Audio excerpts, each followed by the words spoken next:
Welcome to Branson, Missouri. Located in the heart of the Ozark Mountains, this popular vacation destination holds claim to 3 mountain lakes, surrounded by millions of acres of unspoiled mountain wilderness. The pristine natural surroundings bring millions of visitors each year to the Branson Tri-Lakes area, and the entertainment keeps them coming back. Branson is proud of being pro-veteran 365 days a year and offers an ideal venue for Operation Homecoming USA, a 30-year celebration honoring Vietnam veterans and their families. Branson has opened their arms to veterans of all wars. It's a very patriotic town in general. I understand that Branson has about 100,000 veterans that come here each year. Why did they do that? They're well taken care of and they're loved by the people here. They're respected. We're always treated great when we come here. I was talking to the pastor, Don Keithley, one morning and said that there ought to be something we could do to show our thank you to the Vietnam vets that visit here. He suggested that maybe a good cold drink of water would be a good idea. There have been several people walk over and say thank you, but not take the water. They're really appreciative. It's something that that our church is really behind because they really do want to say thank you to all these fellows that sacrifice so much. The event kicked off with an opening celebration at the Grand Palace Theater. There, thousands of attendees filed into the theater, smiling in anticipation for what was to come. They were not disappointed. The ceremony that followed featured a color guard procession and welcoming comments from event organizers, all highlighted by a speech from the Secretary of Veterans Affairs, James Nicholson. I am very proud to be a Vietnam veteran, and I want, on behalf of the President of the United States, to whom I spoke about this on Sunday, to welcome home my fellow Vietnam veterans, my mates. Welcome home. Too many of us had a homecoming that was less than grateful, but none of you ever gave up on your country. You always held true to the values of citizenship, and if you asked for anything, you asked only for what you had earned. It took our country a long time, too long certainly, to say thank you to the men and women who so selflessly put themselves in harm's way in Vietnam, and of course to those 58,000 plus of our comrades whose names are on that wall out there. I pledge to you this morning, as the leader of the 230,000 dedicated employees of the Department of Veterans Affairs, that Vietnam veterans will always receive the respect and care from their government that you deserve.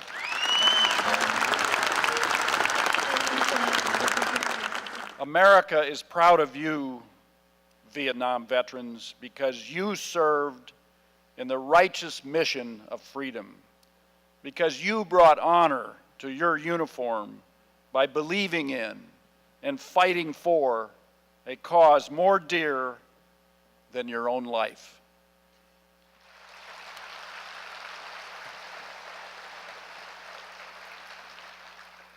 So on behalf of the President of the United States and of a now grateful nation, I thank you and welcome you home. And may God please continue to bless you and to bless America. During the show, the veterans were treated to some good old country western entertainment, featuring the Duttons, Branson's favorite musical family. 4 generations of Duttons had the audience tapping their feet and clapping their hands. Even the little kids got into the act. It was a great way to kick off a week to remember, and it was just the beginning. Outside the Grand Palace was the Village, the main site for anything having to do with Operation Homecoming USA. It was here that you could check in for the week, or just peruse the amazing selection of items available, especially the pins and patches.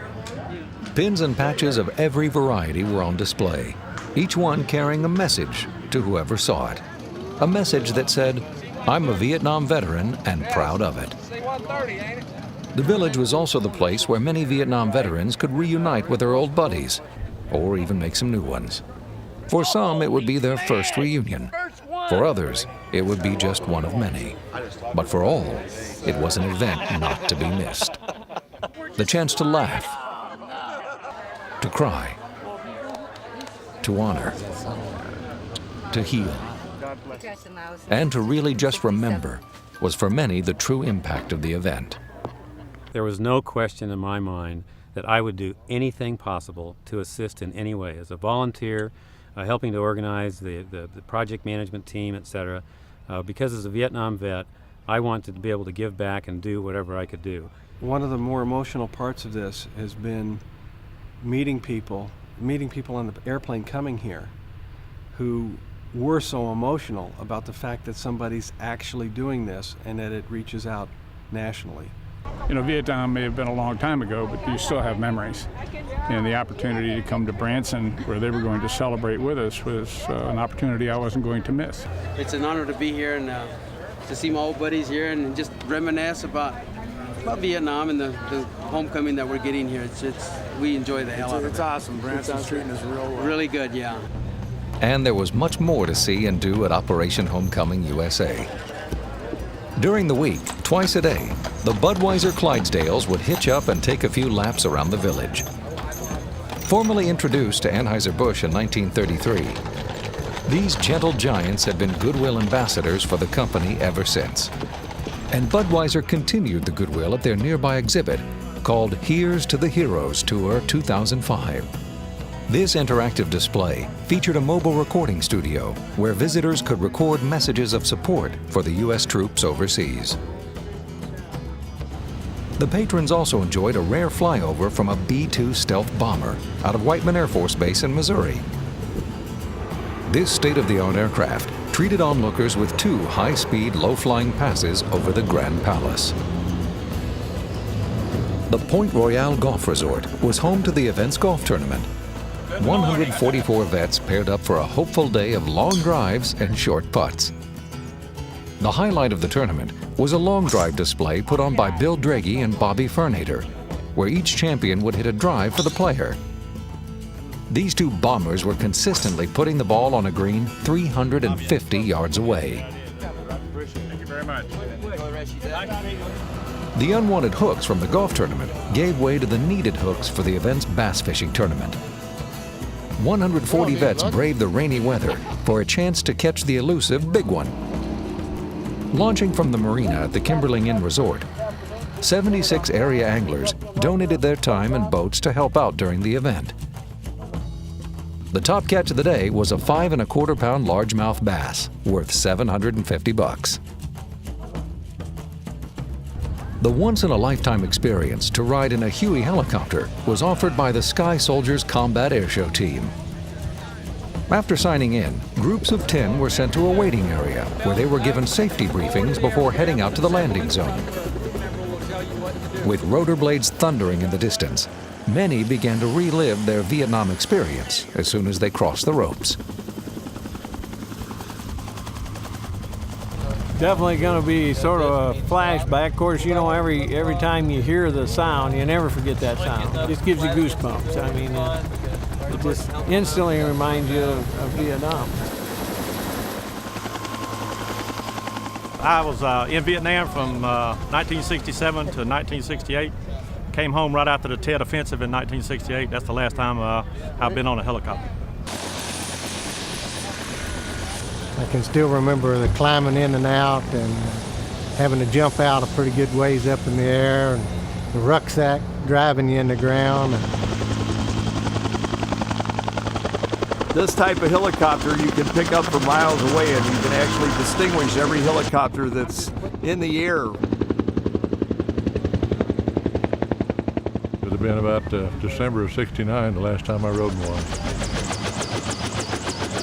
I'm sharing this ride with my wife.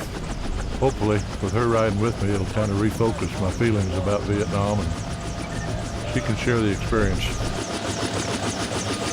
Each helicopter carries a Purple Heart, and when you fly with the Sky Soldiers, You're flying in the very same Huey that carried injured soldiers away from the battlefield, saving countless lives. It's not hard to understand how that could be a very emotional experience for many veterans. It was really neat to go back up again. It felt just like I was back in Vietnam again, but not having the experience of terror, knowing that when it came down, there might be an enemy waiting for me. Well, it was a real familiar experience, but it's been 35 years since I experienced it. The last time I was on one, I was bleeding a little bit. Was glad to get on it, was glad to get on this one. What I just did was relive something I didn't think I'd ever have a chance to do again, and that's ride in an assault helicopter. This time I had my grandson and my wife with me. I've told stories to my students about this, and I sometimes have relived it in my mind, but to have a chance to do it in actuality, it was well worth it. Well worth it. This ride in the helicopter was a real memory. Real memory. I pledge allegiance to the flag of the United States of America and to the republic for which it stands, one nation, under God, indivisible, with liberty and justice for all.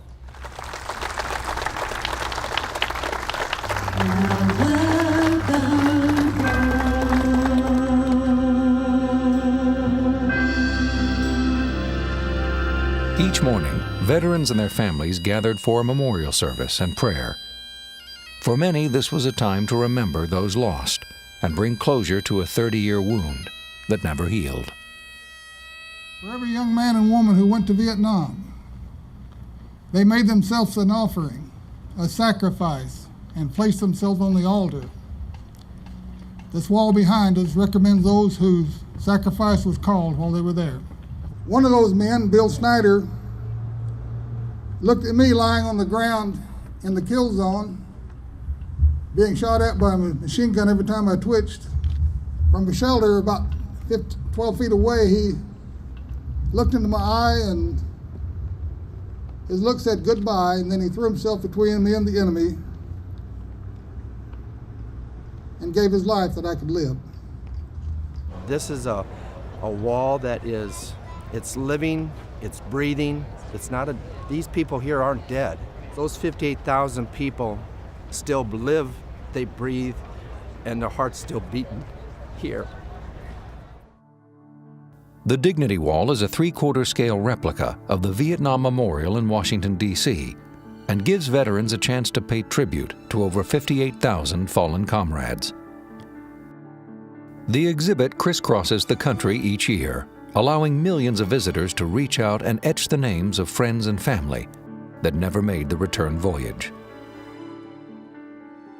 The surface tells a different story to every hand it touches, to every set of eyes cast upon it, and those who experience its reflection are often brought to tears. I come back home and really tried to forget it, and it took me 35 years. We know that we can't bring them back, but we can give them our love and our attention and our tears and salute them for that. I spent the whole day there, more or less, after I reviewed their names and everything.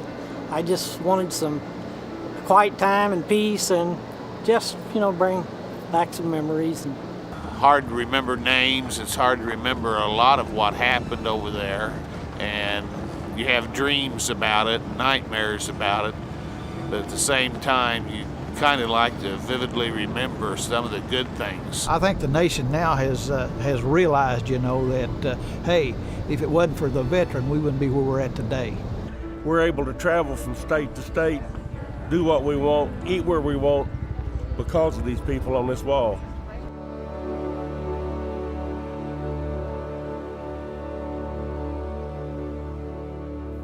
For many vets, the most anticipated event occurred on Friday morning over a 1.7-mile stretch of expressway. The Celebration City parking lot doubled as a staging ground for over 4,000 vets, awaiting their long overdue recognition. They came from every branch of service, from every corner of the nation, from every walk of life. All reunited and ready to participate in the largest Veterans Parade the city of Branson had ever seen. With the waiting finally over, the units began their proud walk down Main Street, unaware that over 20,000 supporters were waiting to give them the welcome home they never received. It's a moment of great emotion, and I know it's going to be a difficult day for me participating in that parade because it is the closure for many, and I think that in itself speaks so much of what this particular event's all about. And it's exactly what they didn't get when they came home the first time. To kick off the parade, the organizers arranged a special flyover of Vietnam-era helicopters and fixed-wing attack and surveillance aircraft. As the bands played and the formations marched, the outpouring of support was evident from the very start. This day was all about the veteran, and each of them experienced a heartfelt appreciation from their families, from their comrades, and from their nation. We never had a welcome home parade, nothing really official. I've talked to people from guys from New York, guys from Seattle, guys from Oregon. I mean, we've touched across the borders. We didn't get this kind of thing when we came home, and to me, I'm getting kind of choked up here, but it's I think long overdue. I'm glad to see this. I really am. It does bring closure, and that's something that I've been looking for a long time. As you noticed when you got on the boat, there's a fallen hero by the name of Charles Daniel Pettigo, who died 5 days before I left country, and for me, this is my tribute to him.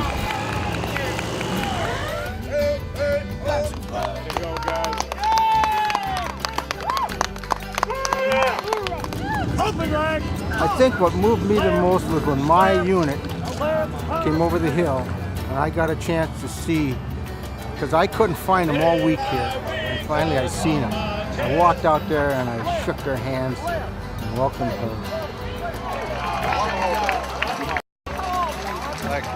And when I came back to Vietnam, 68, 72, no one thanked us.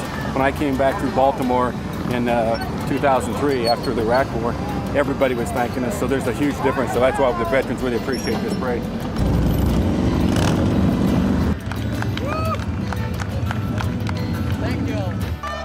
The attitude, the atmosphere, it's all a good thing. In a town like this and people like this, there's always hope for America.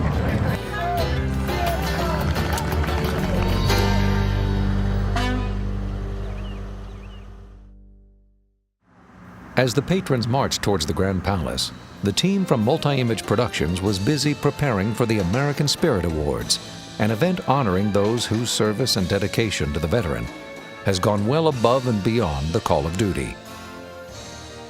The designer of the award was Fred Hoppe Jr., the founder of the Veterans Memorial Museum in Branson. After researching and interviewing veterans for over 25 years, Hoppe has painstakingly detailed the history of our nation's valiant fight for liberties during the 20th century.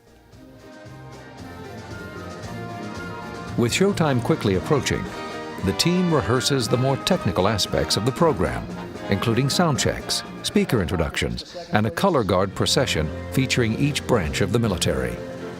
To take the production to the next level, a 25-piece orchestra was brought in under the direction of veteran composer and conductor Dick Whitbeck. We take it from the VO. This is not your regular show. Many people have been working on this for many months. I know I've been involved with the project for about 5 months. The challenges to the job are really technical more than musical, because we get so little time when we're really here to do the event, to do all the technical things that go into making the show so fantastic. I would hope that they would take away from this event that there are a lot of people in this country that owe them a great debt of gratitude and that appreciate what they've done, and that we've shown it this week. I've got a mic up there. Yes, my VOG I'm using for rehearsal. We have multiple people on stage. We've got an orchestra.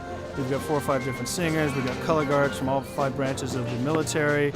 We have generals. There's a whole lot going on here, and we have one simple day to set it all up and get it all rehearsed and ready to go for tonight.